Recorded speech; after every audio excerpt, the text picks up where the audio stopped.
Cecilia González, que nació en México, desde 2012 es corresponsal de la agencia Notimex en Argentina, ha publicado en los diarios mexicanos Reforma y La Jornada, en la revista Mexicana de la Comunicación, en la revista Anfibia y en medios alternativos de otros países de América Latina y de Europa. Participó en los libros 72 Migrantes y Tú y yo coincidimos en La Noche Terrible, que son proyectos colectivos que rescatan historias de las víctimas de la guerra contra el narcotráfico en México. Y es autora de los libros Escenas del periodismo mexicano, Historia de Tinta y Papel y Narcosur, La sombra del narcotráfico mexicano en Argentina, que salió publicado por Marea el año pasado. A su izquierda está Sebastián Basalo, director y uno de los creadores de la revista TCC. Y es como hablábamos recién cuando un poco estábamos testeando el archivo, que desde esa revista fue en la Argentina, instaló por lo menos este planteo que tiene que ver con la legalización, ¿sí? O si quiere, con plantear esto de, bueno, ¿qué pasa? Primero reclamarlo y después qué pasaría si se legalizara. Y que ese planteo de plantear la legalización como una de las maneras más eficientes, o habría que probarla, para combatir el narcotráfico, que hace no mucho fue retomado ese planteo, que ya venía haciéndose en diferentes lugares del mundo, fue tomado por políticos de saco y corbata que lo llevaron a organismos como la OEA y que lo plantearon y que dijeron, bueno, la guerra al narcotráfico que Nixon declaró en la década del 70 fracasó, entonces habría que pensar que una manera de solucionar esta situación y de cortar con la violencia asociada al narcotráfico puede ser la legalización. Bueno, THC en eso fue pionera acá, de por lo menos de plantear el tema de una mirada diferente, un punto de vista diferente sobre esa situación, que puede llegar a ser una solución al problema de la violencia en el futuro, asociada al narcotráfico. Y a su izquierda está Ricardo Rajendorfer, que en la revista Orsay, que es una revista que lamentablemente ya no se dejó de publicar, hay una presentación suya que es muy breve pero muy acertada. Dice: trabajó en El Porteño, página 30, Noticias, Gente, etc. Es columnista del Tiempo Argentino y editor de Policiales en Miradas al Sur. Y esta es la parte más acertada. Por su capacidad para encontrar datos precisos y el ritmo de su pluma literaria, es considerado el mejor periodista de policiales de la Argentina. Es autor de los libros La Bonaerense, junto a Carlos Dutil, La secta del gatillo, A pura sangre y Robo y falsificación de obras de arte en Argentina.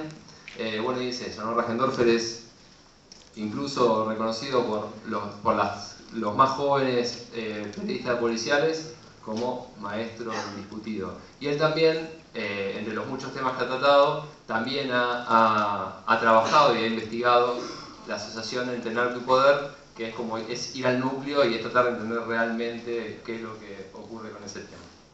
Así que, bueno, presentados los tres integrantes de la mesa, vamos a las preguntas de ustedes. Allá, compañero. Buenas noches, la pregunta es para los tres, teniendo en cuenta la mirada certera de cada uno de ustedes en abarcar el tema que nos compete esta noche, que es el ascenso del narcotráfico en la Argentina.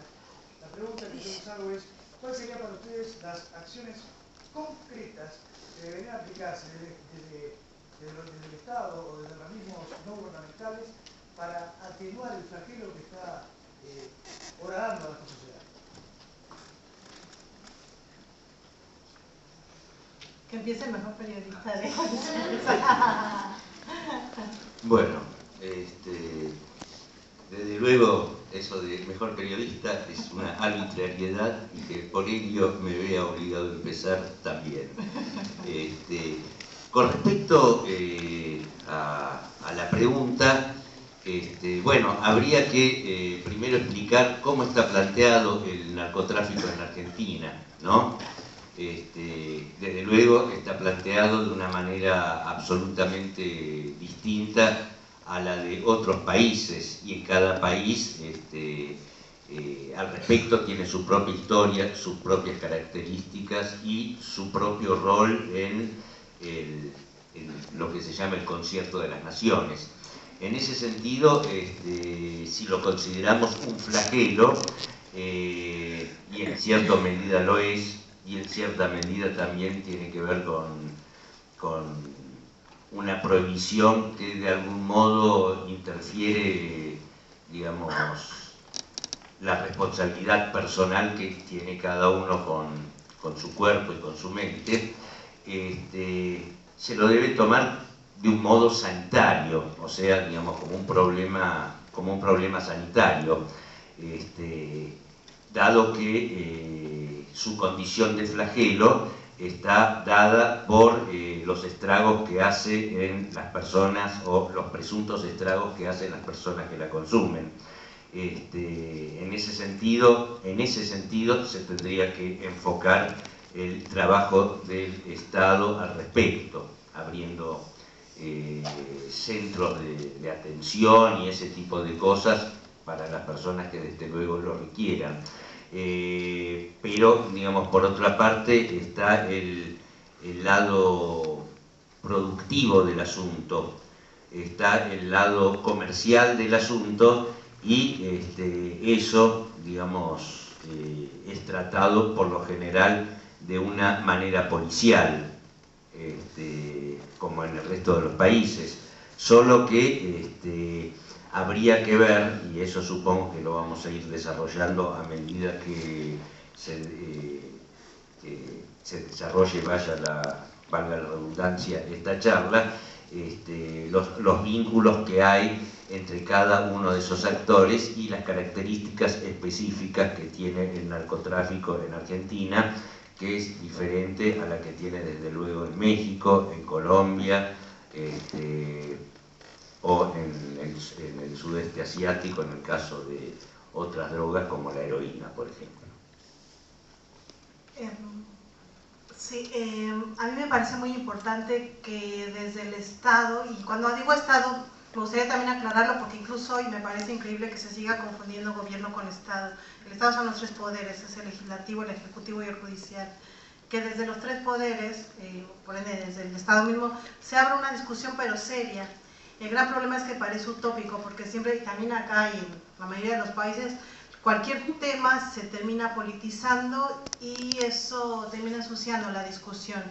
Pero me parece importante que haya líderes que debatan esto de manera seria y que, como decía Ricardo, se entienda que tiene que es una problemática tan difícil que tiene dos vertientes, la sanitaria, la salud pública, que tiene que ver con el consumo, y la criminal, la de seguridad pública, que tiene que ver con el tráfico e incluso la producción.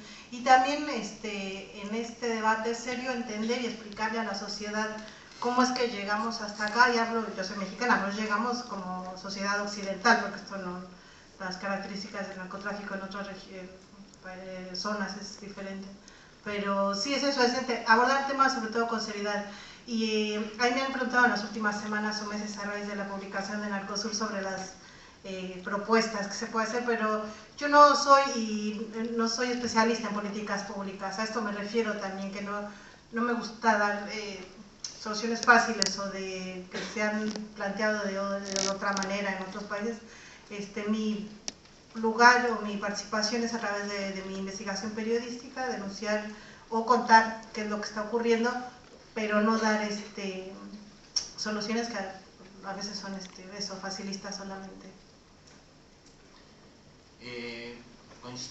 Coincido con Ricardo, con Cecilia, en que lo que hay que analizar es qué es lo que entendemos por el flagelo del narcotráfico, cuáles son las consecuencias del narcotráfico, y tratar de apartarnos un poco de esta mirada bastante sesgada y de hecho bastante lejana a la realidad que nos producen diariamente los medios de comunicación, con esto que crean, esta idea que crean de qué es el narcotráfico. ¿Qué es el narcotráfico? ¿Cuáles son las consecuencias negativas del narcotráfico? Lo primero que habría que plantearnos. Creo que evidentemente las consecuencias, porque el narcotráfico, si lo entendemos meramente por la venta de una sustancia entre dos personas, no habría mayor riesgo porque hay un acuerdo del tipo que la compró con el tipo que se la vendió. En tal caso, el tipo que la compró decidió comprar esa sustancia, nadie se le impuso a la fuerza. Las consecuencias son que ese comercio y esa producción hacerse en condiciones de ilegalidad, sin ningún control del tipo estatal, que es principalmente para mí la acción que debe tomar el Estado, que es tomar un control efectivo de ese mercado. Se mueren un montón de personas por consumir sustancias adulteradas, se mueren un montón de personas por consumir sustancias en dosis que no son adecuadas o confundiéndose de sustancia. Se mueren un montón de personas yendo a comprar sustancias por la violencia social que genera ese tipo de tráfico que se produce, insisto, a espaldas de un Estado, por decisión del propio Estado, que fue el que eligió poner ese lugar de comercio abajo de la alfombra. Esto que vemos ahora como el terrible flagelo, las consecuencias del narcotráfico, fue muy claro, por ejemplo, en Estados Unidos, en la ley seca, con material de información que abunda, que no es tan difícil conseguirlo, se han hecho hasta series televisivas con el tema y películas. Y las consecuencias son las mismas. Digo, ¿qué pasó con la ley seca en los 10 años que duró en Estados Unidos? Se murió un montón de gente por consumir metanol en lugar del alcohol que puede consumir el ser humano. ¿Por qué? Porque evidentemente cualquier persona en un sistema capitalista va a querer maximizar sus beneficios en cualquier negocio. En el caso de las drogas lo va a hacer adulterando la sustancia y metiéndole un montón de cuestiones para incrementar la ganancia a costa de la inversión que hacen.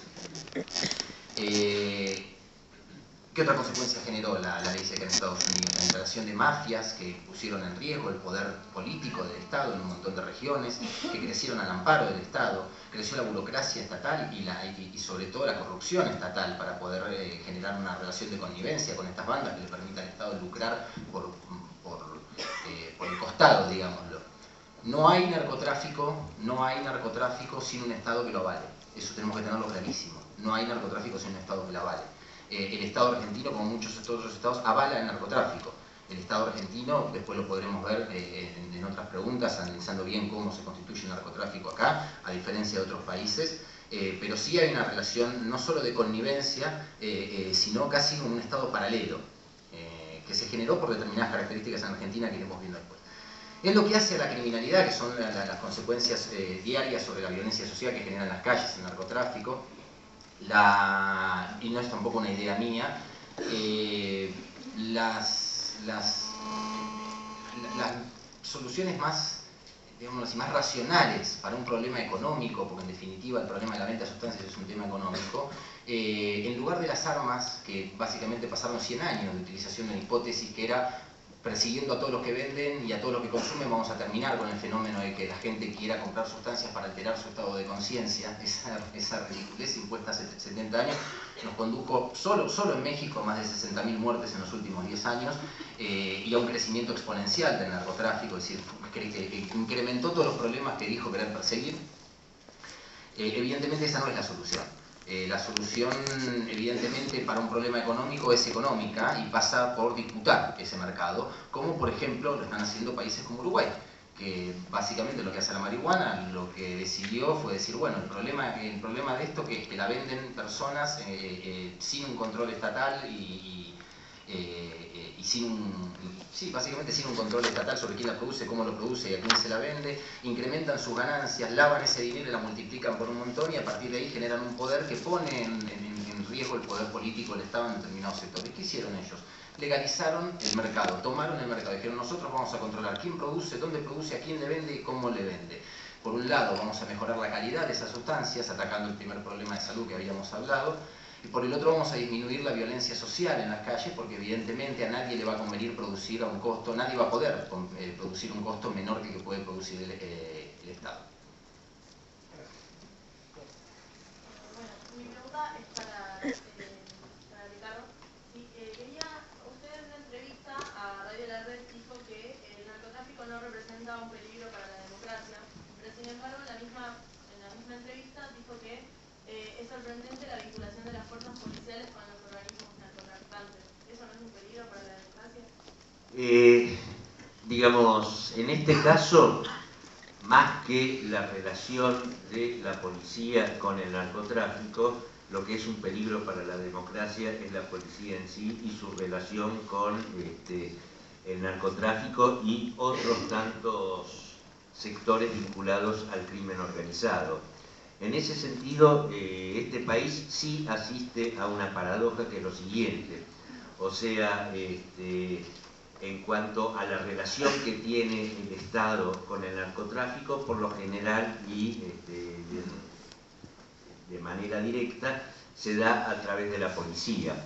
En ese sentido, ese detalle de algún modo diferencia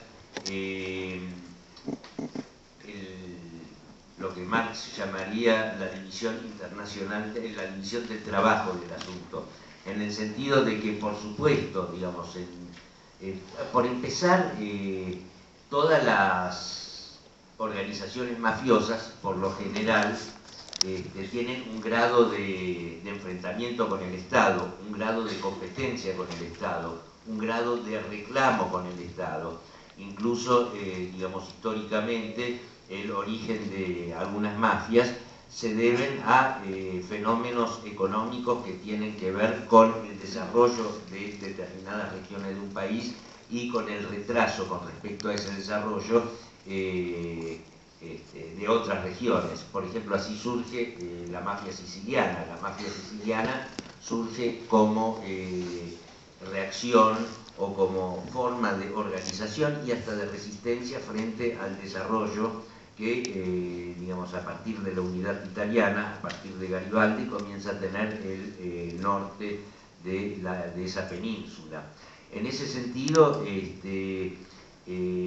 eso no quiere decir que en esos países, que en México, que en Rusia, que en Italia o en todo país donde haya mafias, mafias que están enfrentadas competitivamente con el Estado, existan policías corruptos, pero cuando los hay es porque fueron comprados por la mafia, ¿no? Acá en Argentina es un poco al revés, la policía compra delincuentes, ¿no? En ese sentido, se podría decir que además de no representar, a diferencia de otros países, un peligro para la democracia como problema en sí mismo, o sea, la cartelización de México, que es un fenómeno que viene de los 70 y tiene que ver con el declive y el cambio de actores que hubo en Colombia con la caída de los carteles de Medellín y de Cali, que de algún modo impulsa el surgimiento de los carteles mexicanos. Sí, obviamente representó un peligro para la democracia junto con determinadas estrategias bélicas que urdió el Estado mexicano para combatir a esas mafias, en lo que él decía causó 60.000 muertes, y desde luego aquí la compañera sabe mucho más del tema que yo. Pero, digamos, Argentina no enfrenta un peligro de cartelización, ¿no? Aunque, digamos, es notable determinados detalles, determinadas características propias que ha adoptado el narcotráfico en Argentina en los últimos años. Pero, de algún modo, a diferencia de los grandes carteles mexicanos, a diferencia de los grandes carteles colombianos, que han exportado toneladas y toneladas de cocaína a Estados Unidos por diversos medios, algunos imaginativos, otros subordinativos. Digamos, estamos hablando de toneladas y estamos hablando de una cantidad de dinero que salió ilegalmente de Estados Unidos, que es casualmente equivalente al déficit fiscal norteamericano, ¿no? Digamos, si los carteles argentinos decidieran exportar su producto a esos mismos mercados, probablemente no serían procesados por narcotráfico, sino por defraudaciones y estafas, ¿no? Fundamentalmente porque, digamos, Argentina no es un país ni cultivador, no es un país productor, y, digamos, las pocas cocinas que hay son para abastecer, son para producir, digamos, droga de muy baja calidad. Se podría decir que en este momento es uno de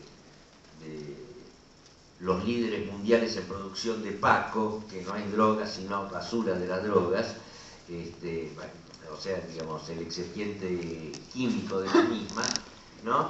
Y, digamos, de algún modo, digamos, creció por las demandas de un mercado, por el crecimiento de un mercado minorista. En ese sentido, las drogas, por lo general, el costo de las drogas en cada país tiene que ver con la cantidad de fronteras que tiene que atravesar. En ese sentido, un gramo de cocaína en España se vende a $100 cuando acá se vende por muy poca plata, por apenas $10, ¿no? Si es cara. En ese sentido, debemos atender a esa característica, o sea, digamos, son, digamos, organizaciones mafiosas, sí, que están cifradas, o sea, articulan una estructura de menudeo, y en los últimos tiempos sí se han diversificado hacia otras actividades como el sicariato, como las extorsiones o como la protección a determinados negocios o vecinos, y también protección a otras actividades ilegales, por ejemplo los desarmaderos, algunos desarmaderos que suelen haber en esos lugares. Pero, digamos, ese crecimiento de esa estructura, repito, volcada al menudeo, les ha dado un control territorial.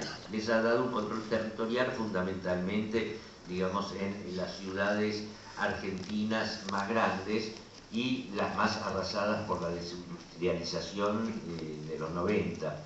En ese sentido estamos hablando de Buenos Aires, en ese sentido estamos hablando de Rosario, en ese sentido estamos hablando de Córdoba, en ese sentido también estamos hablando de Mendoza. Ahora bien, ese tipo de organizaciones no podría existir sin conocimiento y sin la convivencia de la policía y de determinados sectores del poder político y de determinados sectores del poder judicial, ¿no? Eso, digamos, acá en Argentina es, digamos, un secreto a voces desde hace años, en el sentido de que la policía gerencia casi todas las actividades contempladas por el Código Penal, especialmente las que tienen que ver con el crimen organizado, o sea, la piratería del asfalto, el tráfico, el robo y el tráfico de coches con, digamos, sus diversas cadenas de producción que son los desarmaderos, la venta de autopartes, etcétera, etcétera, etcétera, y maneja desde luego también el narcotráfico. Ahora bien, en determinadas circunstancias, en determinadas coyunturas, y creo que en este momento asistimos a una de ellas, ese rol gerenciador que la policía mantuvo durante décadas, de algún momento, en cierto modo, se está resquebrajando, y el crecimiento de esos grupos mafiosos, de esos pequeños carteles que existen en Rosario, en Mendoza y en el resto de las ciudades que he nombrado, de algún modo hace que el carácter de gerenciamiento con el cual la policía definía su relación con esos grupos, repito, se quiebra y se eleva el protagonismo de esos grupos delincuenciales al punto de que en ciertos momentos le empiezan a hablar de igual a la policía, en el sentido de que, digamos, la policía deja de gerenciar, deja de ser gerentes de esa actividad para convertirse por momentos en empleados de la misma, ¿no? En ese sentido, digamos, es un peligro para la democracia, pero es un peligro que no es menor a la que acechaba a la democracia y la que sigue acechando a la democracia cuando la policía gerencia ese rol, ¿no? Esas actividades, ¿no? Pero, digamos, a diferencia de ciertas posturas, a diferencia de ciertos relatos, a diferencia de ciertos discursos, pese a ese crecimiento no existe una cartelización como la que podría existir, o como la que existe en México, o como la que existe en Colombia, o como la que existe en ciertos países asiáticos. En tal sentido, digamos, es comparar al clan de los canteros, controlan algunos barrios de Rosario con el cartel de Sinaloa, es como comparar a Maradona con un jugador de metegol, ¿no? No obstante, digamos, repito, esas organizaciones están creciendo, se están diversificando, manejan un poder económico bastante interesante para los ciudadanos de a pie, pero no se compara con aquellos narcotraficantes colombianos y mexicanos que hasta ofrecieron pagar las deudas externas de sus países, ¿no? En ese sentido, eso, digamos, merece un análisis serio. Esto merece desde luego una respuesta seria de parte del Estado en la medida en que el Estado quiera enmendar este tipo de cosas, pero contrariamente a eso vemos que, por ejemplo, digamos, hablan de la radarización del país, Yo me pregunto, ¿detectan los radares la corrupción policial? Creo que no. Y si vamos al caso acerca de la efectividad de los radares, el mayor importador de cocaína del mundo es Estados Unidos, que a su vez tiene la frontera más radarizada del mundo. Entonces, vuelvo a preguntar, ¿detectan los radares la corrupción? Y junto con eso, digamos, se suman hubo proyectos legislativos tendientes a aprobar proyectos de derribo de aviones, querían derribar aviones, ¿no? Lo cual, digamos, además de ser una cosa muy temeraria judicialmente, es una cosa absolutamente ridícula y, vuelvo a decir, muy peligrosa. En Perú se puso en práctica en su momento una ley de derribo de aviones que tuvo que ser suspendida después de que se bajaron 12 aviones que nada tenían que ver con el narcotráfico, ¿no? Tal vez el avión de Malasia haya sido fruto de alguna mala praxis parecida, pero digamos, todo tipo de mafia, todo tipo de actividad ilícita, desde luego,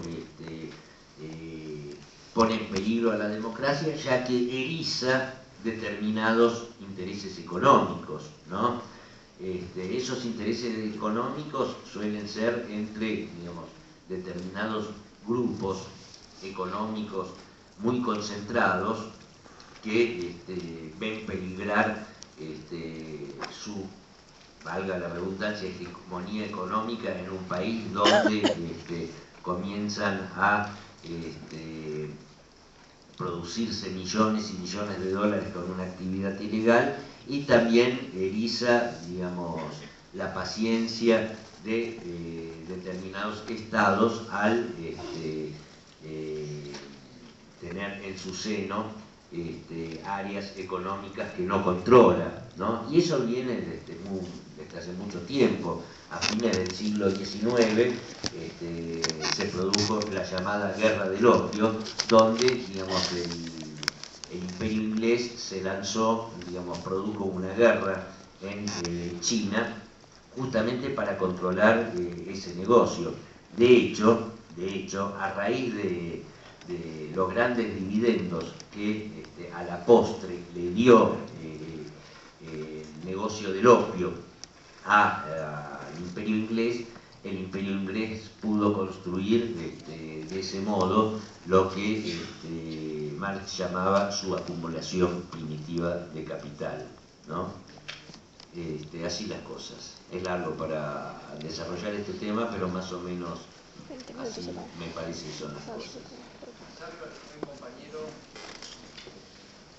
Sí.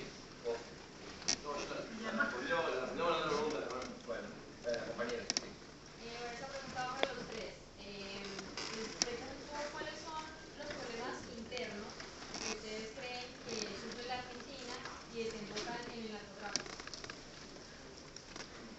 Argentina tiene características específicas. Quisiera complementar igual un poco lo que decía Ricardo Aurea, porque también en las últimas semanas a mí me han estado preguntando muchísimo, y también es muy usual seguir leyendo en los medios de comunicación, leyendo o escuchando que Argentina se está colombianizando o Argentina se está mexicanizando.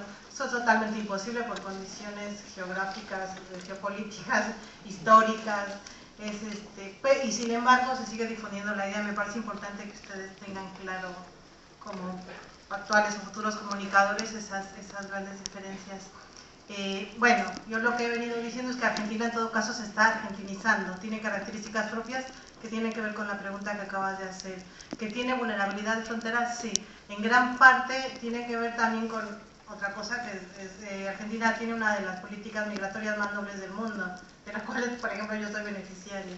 Así que ahí empieza otro juego también mediático que genera a veces rasgos de xenofobia. Los colombianos están viniendo, o los mexicanos están viniendo a contaminar a nuestro país. Bueno, no precisamente, no es tan así, pero se genera esa idea. ¿Por qué vienen? Por un montón de causas, o por qué venimos por un montón de causas también sociopolíticas que vive cada país. ¿Hay corrupción? Sí, por supuesto que hay corrupción. No hay ningún país del mundo el crimen organizado se expande sin algún tipo de respaldo del Estado. Insisto en decir Estado porque en el Estado participan tanto la oposición como el gobierno, que es algo que se tiende a evitar mencionar. Y bueno, yo estoy segura que Sebastián tendrá más elementos para decir qué es lo que permite que en Argentina haya crecido o se haya expandido el crimen organizado. Básicamente, a mi criterio, la ley de drogas.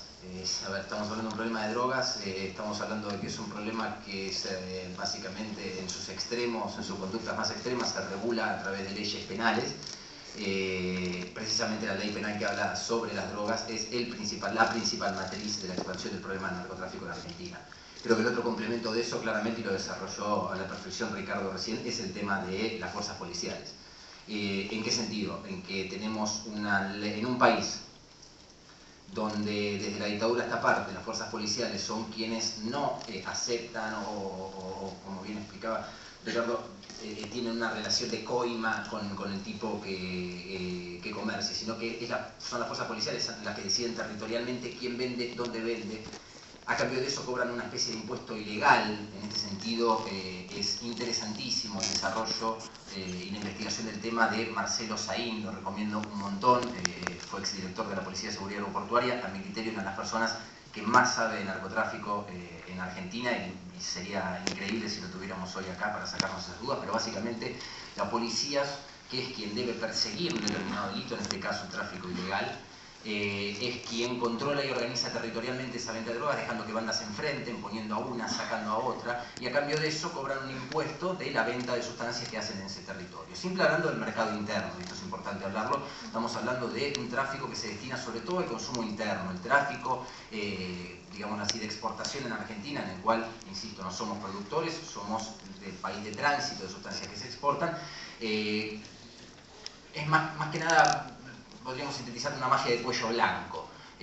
No intervienen tanto las fuerzas policiales territorialmente en el pasaje de esas sustancias, sino que se mueve más en otras esferas y más con contactos más que policiales, políticos. Pero insisto, en un país donde la policía es quien debe perseguir un tráfico que organiza y controla territorialmente, posibilitado por una ley de drogas, las consecuencias están a la luz del día. ¿Y en qué digo que es una consecuencia propia de la ley? En el sentido de que tenemos una ley que habilita a quienes deben perseguir este delito y lo controlan y organizan a detener a cualquier persona por el mero hecho de tener sustancias. Eso entra por infracción a la ley de drogas, no se especifica. La policía puede detener a cualquiera por el mero hecho de sospechar que tiene una sustancia en su poder. ¿Por qué? Porque esta ley se sancionó en Argentina en una época donde en el mundo estaba abrazando la teoría que se llamó de la punta del ovillo. Si agarramos al consumidor vamos a preguntarle quién le vendió, y si agarramos al que le vendió vamos a preguntarle quién le vendió al que le vendió, y así vamos a llegar a dar con Pablo Escobar Gaviria. Claro, exactamente, con la teoría del derrame en lo económico.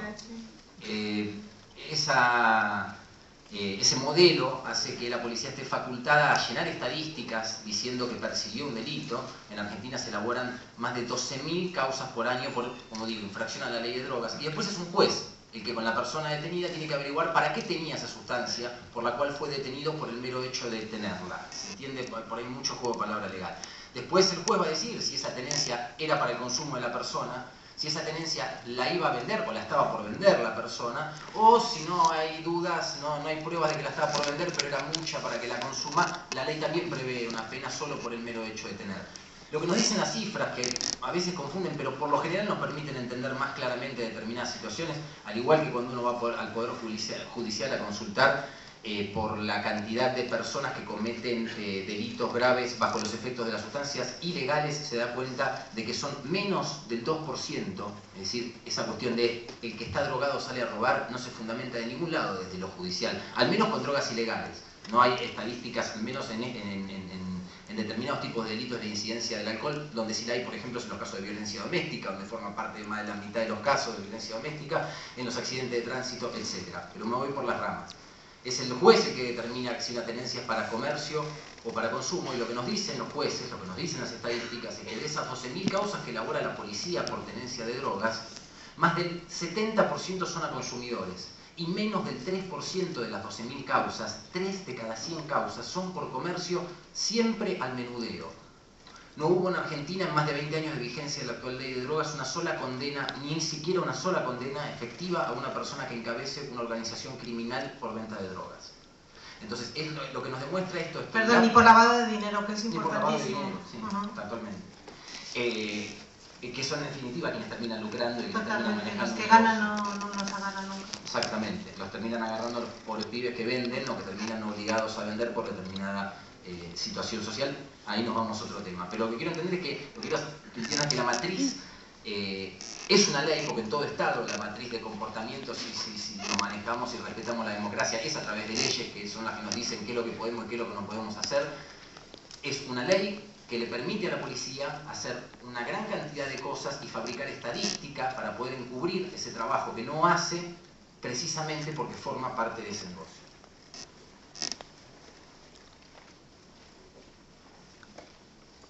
Poniendo de ejemplo a Rosario, que vos nombraste, más específicamente a la banda de los monos, está involucrado el jefe de la policía, Tognoli. Sí. Está involucrado toda la cúpula policial de Santa Fe, y que hace 4 o 5 meses que vallaron la casa del gobernador de Santa Fe, y que el máximo ingreso de la banda de los monos es la cocaína. Partiendo de eso, y desde una utopía que planteo, a ver qué otras soluciones le encuentran al narcotráfico.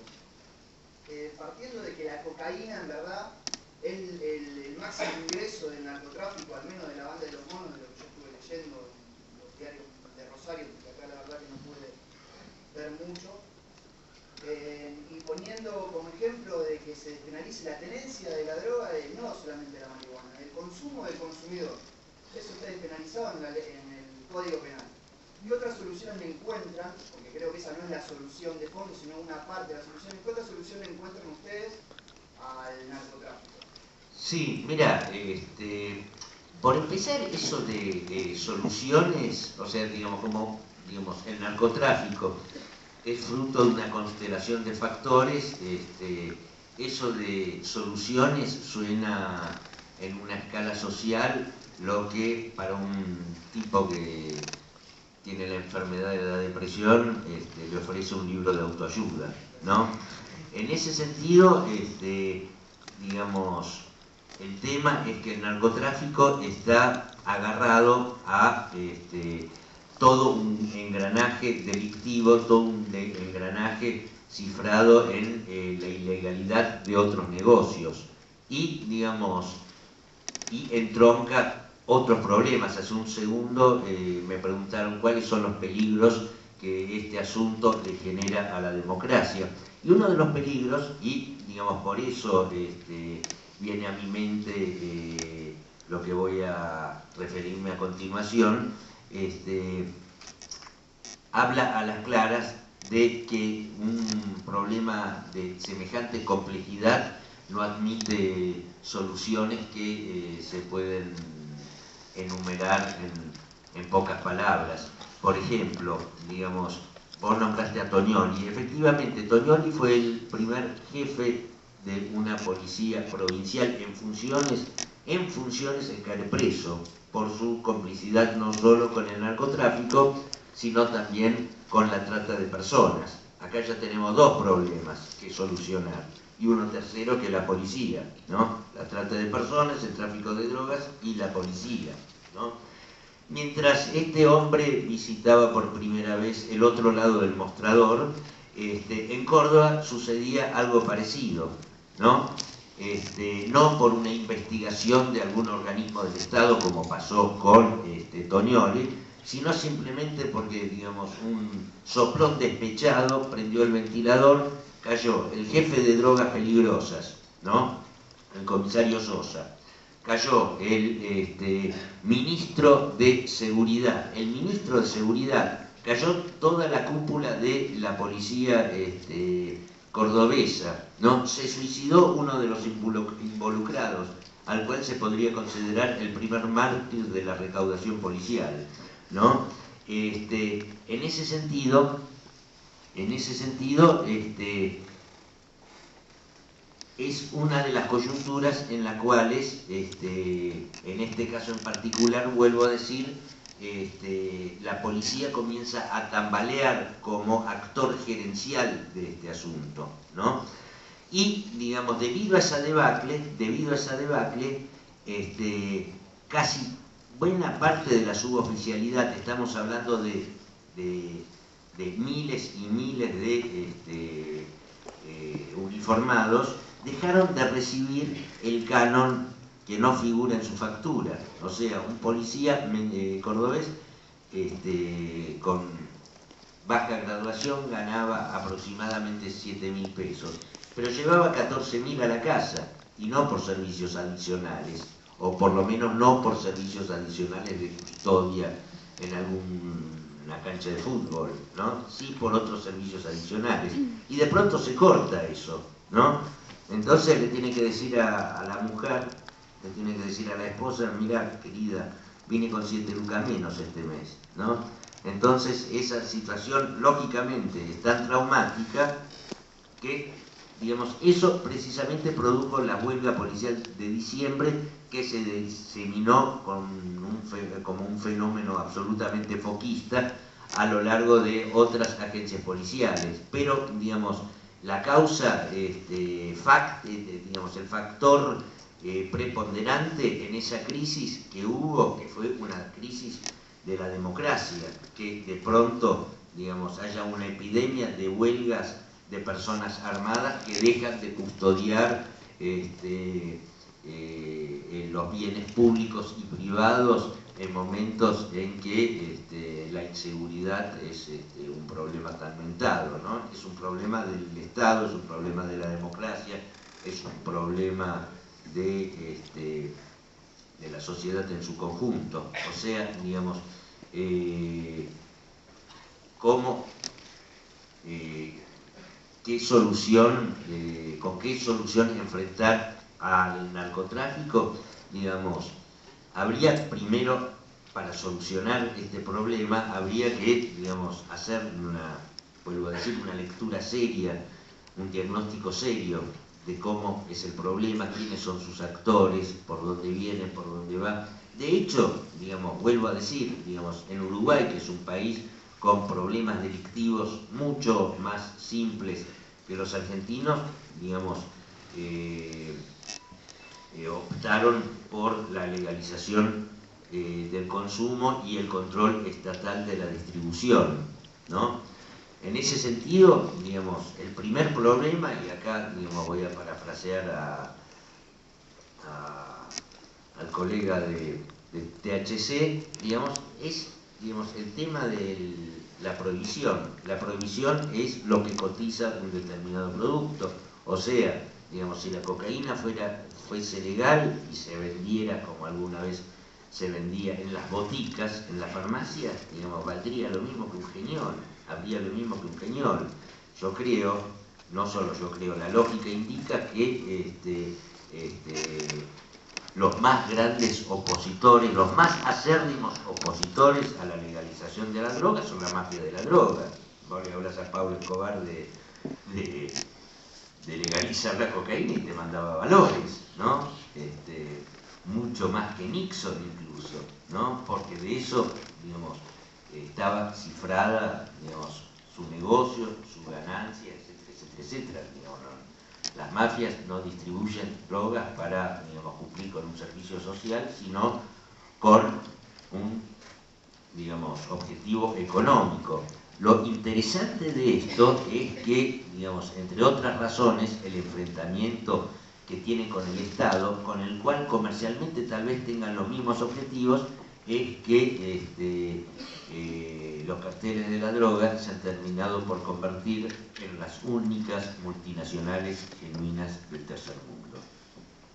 Yo completaría un poquito lo que decía ahorita Ricardo, también diciendo que es totalmente contradictorio que el país que más consume drogas sea el que principalmente se niega a legalizarlas, porque tienen ahí un grave problema de congruencia y de coherencia.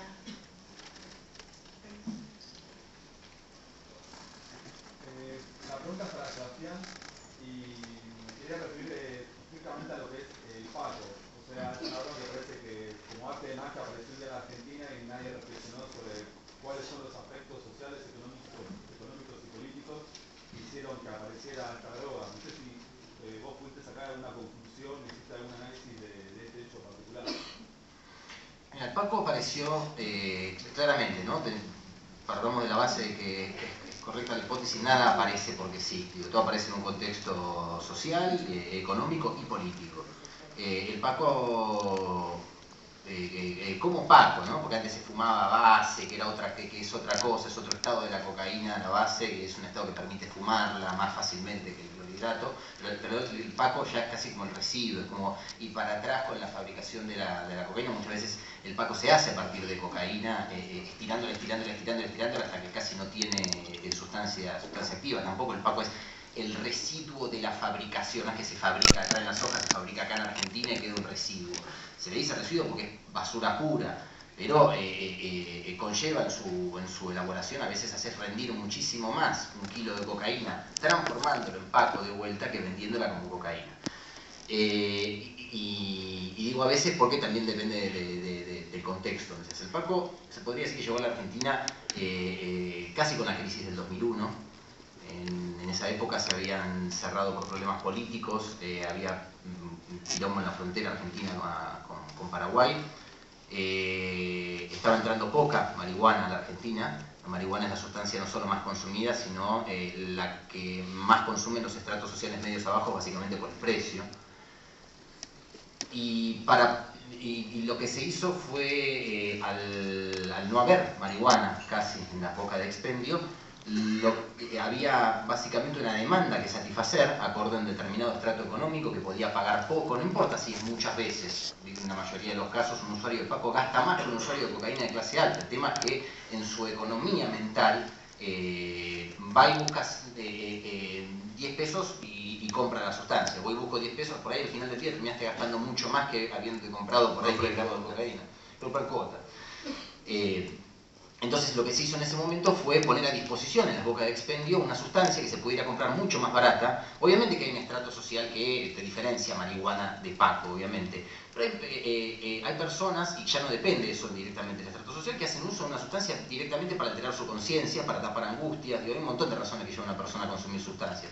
Es muy curioso que cuando analizás las razones, y hay varios estudios en el mundo que lo hicieron, que mostraron que la mayor incidencia que se da en una persona a la hora de consumir una sustancia ilegal no está dada tanto por los efectos que esa sustancia produce. Vos cuando vas a una farmacia a buscar ibuprofeno te querés calmar el dolor de cabeza, difícilmente te vas a calmar un dolor de panza con el ibuprofeno. Cuando vas a comprarte una aspirina, por ahí buscas sentirte mejor o renovarte la energía corporal, etc. En el uso de sustancias ilegales, el mayor condicionamiento, las mayores razones que llevan a una persona a consumir o a comprar una sustancia ilegal están dadas por todo el imaginario, toda la simbología que construye esa persona en torno a determinadas sustancias. Y no importa qué, lo que quiero es alterar mi conciencia para producir esto que me dicen que me va a producir esta sustancia. Entonces, en ese contexto político, con el corte de la entrada de la marihuana que duró 2 años, los famosos 2 años de sequía que hubo en Argentina para los fumadores de marihuana, se instaló una sustancia para un público que deseaba seguir comprando, había una demanda que tenía que satisfacerse y para eso se puso a disposición esta sustancia que hasta entonces en Argentina no estaba tan difundida como lo era el Paco. y a partir de ahí generaste un mercado, claramente, una persona que antes fumaba marihuana y que no llega a comprarse cocaína y que lo único que tiene en unas condiciones de legalidad para alterar su conciencia y para evadir una realidad que le es muy hostil es Paco. Una vez que empezó con el Paco ya no va a volver más a la marihuana. Decisión muy inteligente, muy empresarial. Hay que entender que el narcotráfico es una cuestión empresarial. No son tipos malos con antifaces disparándole a tipos buenos. No, eso es una consecuencia del narcotráfico. Pero el narcotráfico tiene una matriz empresarial, una matriz económica. Donde hay una demanda, hay una oferta que va a crear para satisfacer esa demanda.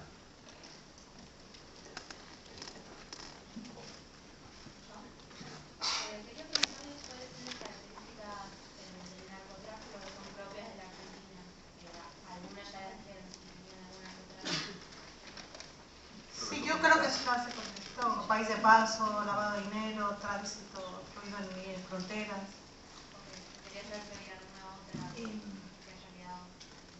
No, No mira, la o creación de sea, bandas, sino de cárteles, que bien también que eso o sea, también es digamos, para que quede claro. por empezar es un fenómeno dinámico, o sea, digamos, la Argentina siempre ocupó un lugar medio raro en el tráfico de drogas, incluso a nivel internacional, puesto que en algún momento, en la década del 60 hasta principios del 70, desde el puerto de Buenos Aires salían por cuenta de la mafia corsa, la mafia marsellesa, cargamentos de heroína a los Estados Unidos, ¿no? Heroína que desde luego no era argentina, ¿no? Pero, digamos, acá había una fuerte base de la mafia corsa. Incluso hay una película, Contacto en Francia, con Jim Hackman, creo, que habla justamente de eso, en la cual Fernando Rey, un viejo actor español, que creo que ya murió, interpreta a Lucien Sartí, que era un mafioso marsellés asentado, digamos, radicado en Argentina, ¿no? Pero, digamos, Argentina no era un país productor de heroína, y en Argentina, por otra parte, tampoco se consume heroína, ¿no? Otro famoso integrante de aquella banda era François Xavier, que tal vez era el más famoso, que murió hace un par de años en la localidad cordobesa de La Falda, ¿no? Tipos que venían de la OAS, que eran los paracaidistas franceses que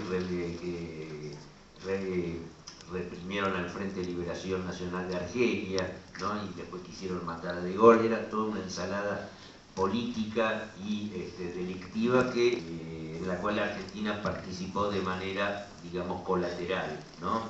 O geográfica, como país de paso, como les gusta, país de tránsito, como les gusta, como está de moda decir ahora.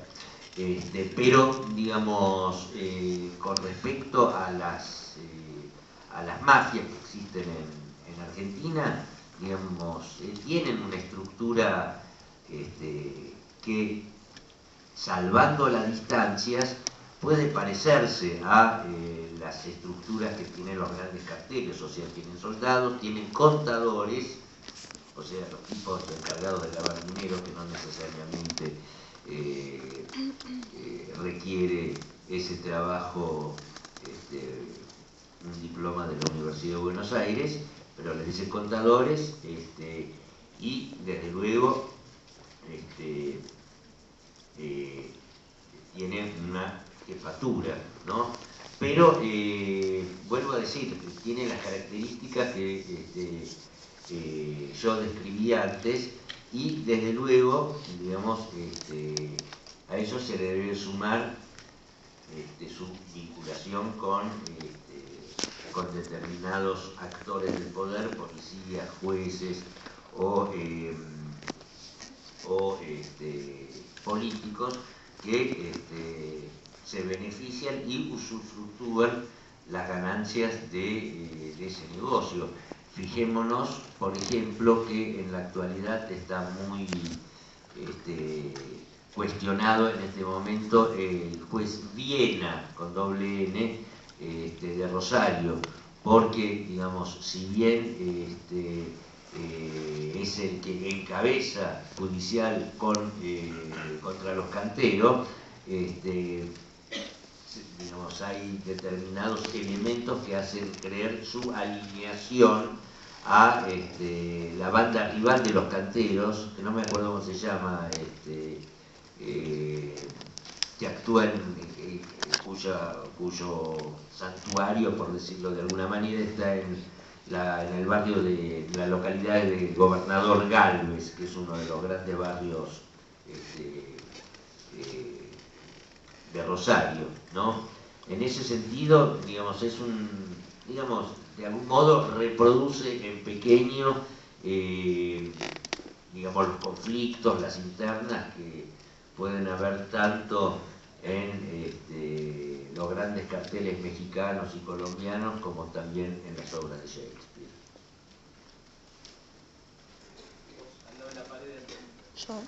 Sí, ¿cómo afectaría social y económicamente la legalización de la droga en Argentina? Mira, contesto yo.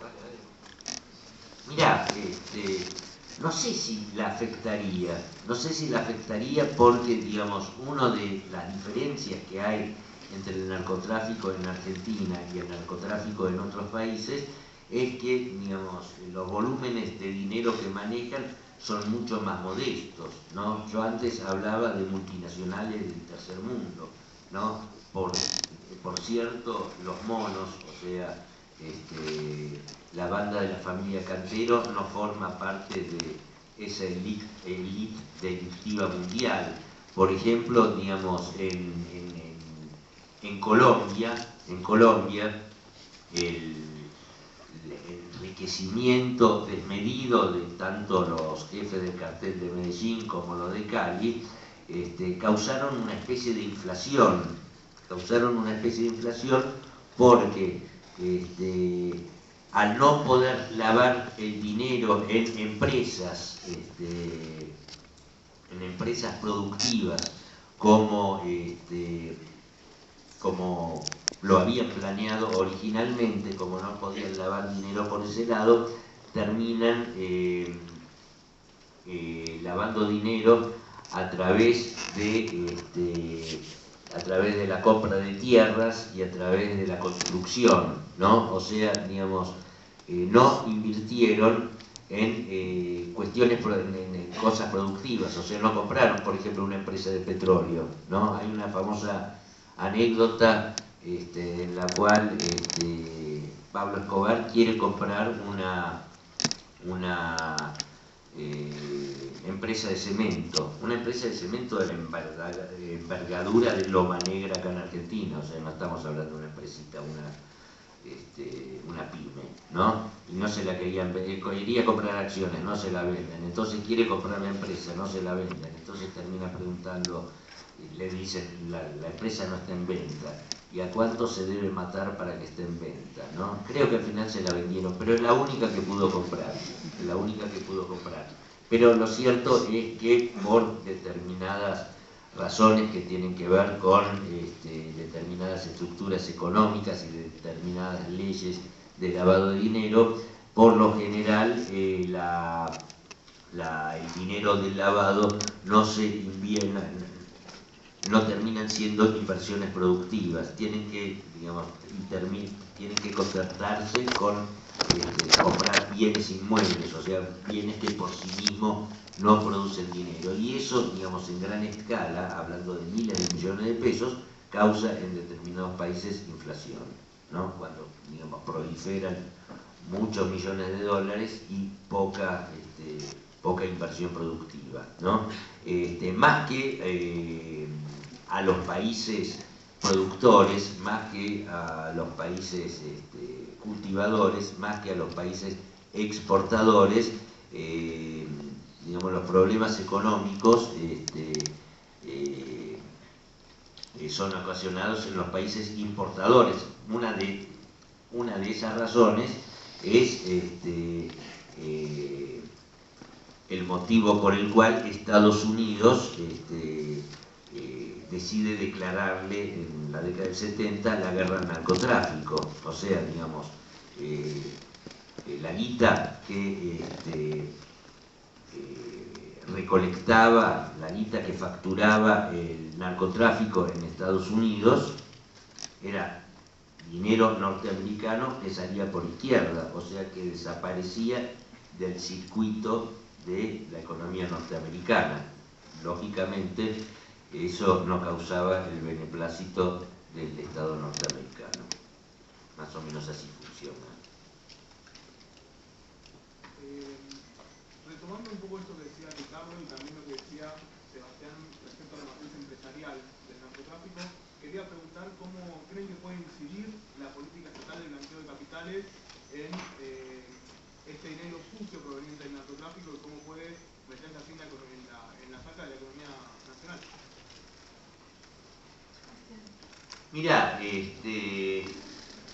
el tema del blanqueo de capitales tiene que ver con, digamos, la legalización de sumas monetarias, de volúmenes económicos que, digamos, han sido introducidos en la economía formal de manera ilegal, ¿no? O sea, digamos, tiende a sumar, a blanquear esa economía para que deje de moverse en un circuito espurio, aunque, digamos, en términos económicos no parezca una cosa demasiado ética, tiene el objetivo de estabilizar esos volúmenes económicos que aún siguen funcionando de manera no del todo formal.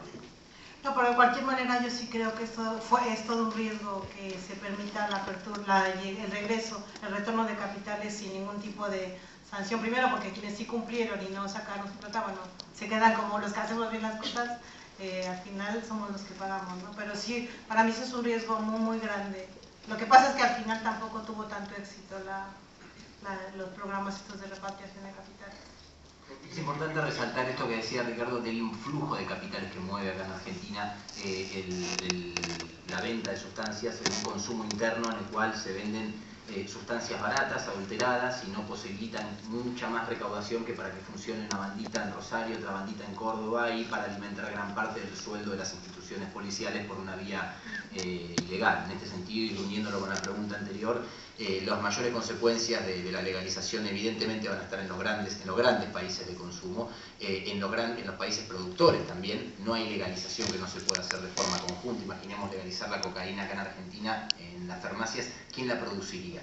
Digo, si los pocos países en el mundo, por razones geográficas, pueden producirla, no la producen legalmente para la elaboración de clorhidrato, pues Bolivia acaba de legalizar la producción, legalizar totalmente el cultivo de coca y la producción de derivados de coca que no sean destinados a la elaboración de clorhidrato, pero sin que incluyan la elaboración de clorhidrato sería imposible, y mucho menos si no se puede abastecer, si no tenemos un gran mercado de consumo que permita que el dinero vaya del bolsillo del usuario, del tipo que vende, y este lo pueda multiplicar por un montón en el lavado de activos. La incidencia en ese sentido de cualquier liberación o cualquier blanqueo de capitales en nuestro país en lo que hace el narcotráfico por nuestras condiciones yo no la veo. No, pero yo difiero un poco en esa visión porque queda fuera, queda de lado y se nos olvida justamente el tema de los prestanombres, que es lo que hizo aquí el cártel de Juárez en el año 97. Con ese blanqueo de capitales, yo, un narcotraficante, convenció a alguien de, oye, la plata de esta manera, total a ti no te van a cobrar. O sea, hay mecanismos y eso facilita. No es que sea automático ni tan fácil, pero bueno, abrir de esa manera el retorno de capitales, facilitarlo, sí es como una invitación a contratar prestanombres, me parece. Aunque no sea dinero producido acá. La T última fila, vos.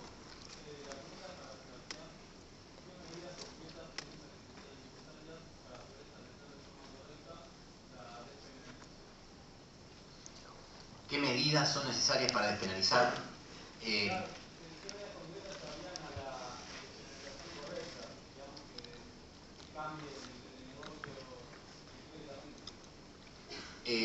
A ver, despenalizar no va a terminar con el negocio del narcotráfico.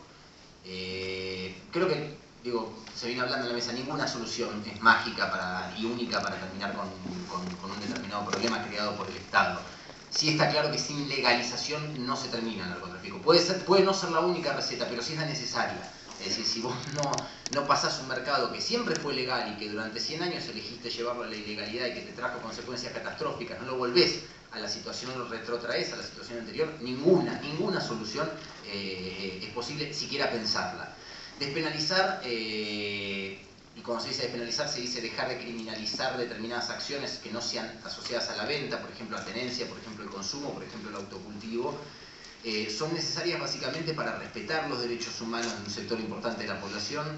Si vos no dejás de, como explicaba hace un rato, si la matriz de la actual ley de drogas es la penalización de la tenencia y es lo que hace que haya habido en Argentina en el año 2012 9.414 pibes presos por consumir sustancias reconocidos por el propio Estado, la única manera de que esos derechos humanos importantísimos no se le vulneren a estas personas usuarios de drogas. Hoy el principal problema, lo vemos en todos los medios, se dice asociado al uso de drogas, que son las adicciones, digo, tan lejos de ser el principal problema, lejísimo de ser el principal problema asociado al uso de drogas en cuanto al usuario. El principal problema del usuario es la policía. Otro gran problema del usuario es la adulteración de las sustancias, y después podemos empezar a hablar de problemas concretos como puede ser la adicción. En cuanto a la reforma para que se respeten esos derechos humanos del usuario, teniendo en cuenta, insisto, la base de que no es un camino directo a terminar con el narcotráfico, sino al menos a proteger a las víctimas de este sistema, que son los usuarios y las cadenas intermedias de la venta, por ejemplo las mulitas. Creo que un buen proyecto que contemplaba bastante bien todo una despenalización bastante consciente para empezar a discutir otros temas está en el proyecto que en su momento ingresó Victoria Donda al Congreso, donde básicamente dejaba de considerar un delito el cultivo de marihuana, la tenencia de drogas y bajaba las penas para determinadas acciones, por ejemplo el transporte o el ingreso de sustancias adentro de tu propio cuerpo por la frontera. Despenalizar solo la tenencia para consumo personal, como se ha discutido en un montón de proyectos, como incluso circula en el borrador de un código penal que debe modificarse de forma urgente, no termina del todo de solucionar la situación del usuario, porque lo dejás de mandar preso cuando, dijimos, la policía lo sigue deteniendo por tener y es el juez el que va a tener que decidir si esa tenencia es para consumo, y la persona, una vez detenida y privada de su libertad, va a tener que esperar la decisión de un juez para que se aplique esa despenalización. Por eso es que para proteger estos derechos humanos básicos de los usuarios de drogas tendría que despenalizarse la parte previa, que es la tenencia y el cultivo, meramente, sin que se demuestre que es para consumo personal. Es muy importante diferenciar entre despenalización y legalización. Lo que hizo Uruguay y lo que ya está discutiendo la Ciudad de México, que es súper importante a nivel mundial, es la legalización en cuanto a la producción, consumo y venta. Hay que entender muy bien esa diferencia. Vamos a hacer la última pregunta.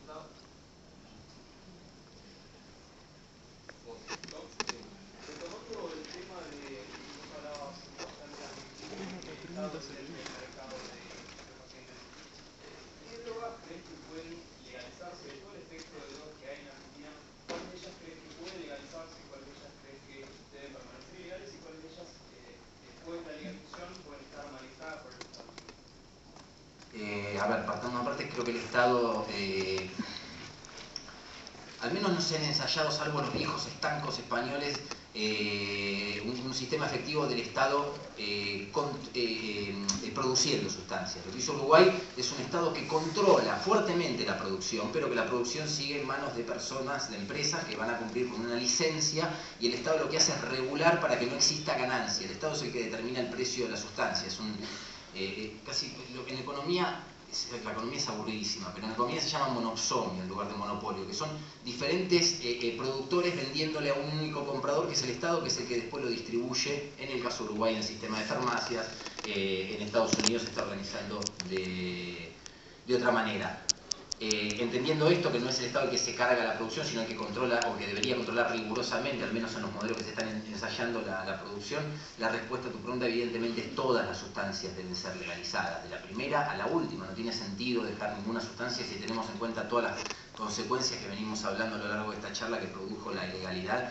Ninguna de las sustancias debe ser o debería continuar estando en condiciones de ilegalidad, básicamente porque la ilegalidad de las sustancias, La principal consecuencia que trae, insisto, es la adulteración de ese producto que va en contra de la salud de las personas, el crecimiento de mafias en torno a la venta de ese producto. Ya no importa si es la sustancia que más ganancias da, como sucede en Sudamérica, que es la cocaína, si es la sustancia más consumida en el mundo, como sucede que es la marihuana, o si se trata de un montón de otras sustancias sintéticas de consumo menor. Todas las sustancias deberían ser legales y la población debería poder acceder de una forma segura a sustancias como hoy cuando vas al supermercado o a la farmacia, que controlas la fecha de vencimiento de productos, y el Estado controla rigurosamente que nadie deje de cumplir eso, porque si no la población se muere o al menos ve afectada seriamente su salud.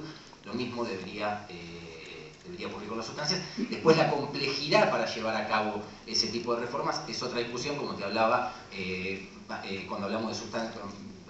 Charlamos en 2 o 3 preguntas anteriores. Si hablamos de la cocaína, por ejemplo, va a ser imposible si no la legalizan los países productores, porque acá no podemos plantar plantas de coca con una sustancia activa considerable como para producir cocaína. Sí podrían hacerse con otras sustancias, como la está haciendo Uruguay con la marihuana, pero insisto, todas las sustancias deberían ser legales. La legalidad de una sustancia no aumenta su consumo. Eso es otro gran miedo.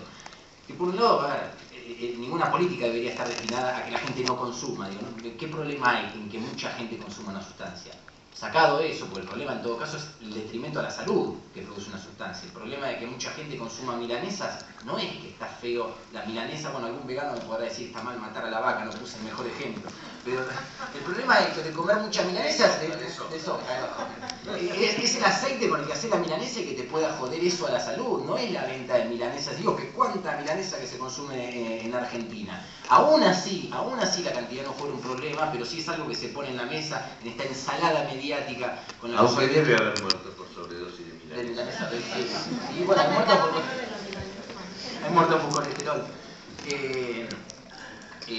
Como te digo, a pesar de que el problema no sea la cantidad de consumo, para cerrar la respuesta, en ningún país que aplicó políticas despenalizadoras o legalizadoras, es muy curioso, aumentó el consumo de esas sustancias. Por el contrario, todos los países, todos, como el aborto. En Uruguay, por ejemplo, desde que se aplicó la ley de legalización del aborto, no hay un solo muerto, una sola muerte asociada.